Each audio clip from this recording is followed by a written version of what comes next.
But 65 million years ago, this was ground zero. This object would have fallen through the atmosphere in just a few seconds.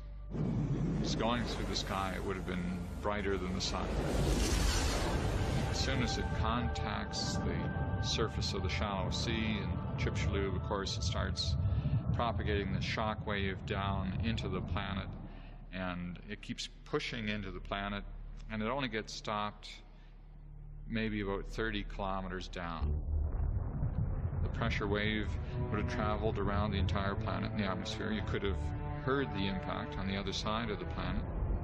The giant impact fireball rising out of the hole, it would have risen, say, 10,000 kilometers above the surface of the planet. Near the impact site, it would have been so hot, it would have evaporated the clouds and been hot enough to make the forest, even a green forest, begin to burn. For Alan Hildebrand, finding that crater pretty much clinched the argument.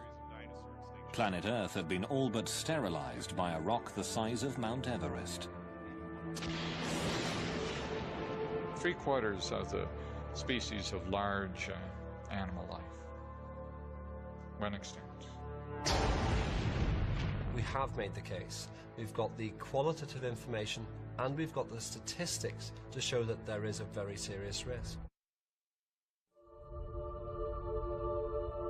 If you wanted to save planet Earth from cosmic disaster, where would you find people with all the right stuff to do the job?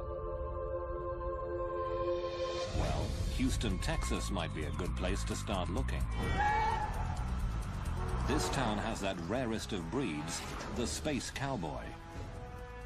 Houston is home to NASA's Johnson Space Center, where rocket science is a way of life and astronauts learn their trade. If you could roll me 90, then go down. I'll come in on my side. Behind a swimming pool big enough to swallow an apartment block, you'll find a small research lab where the rocket engine of the future is being built and bench tested.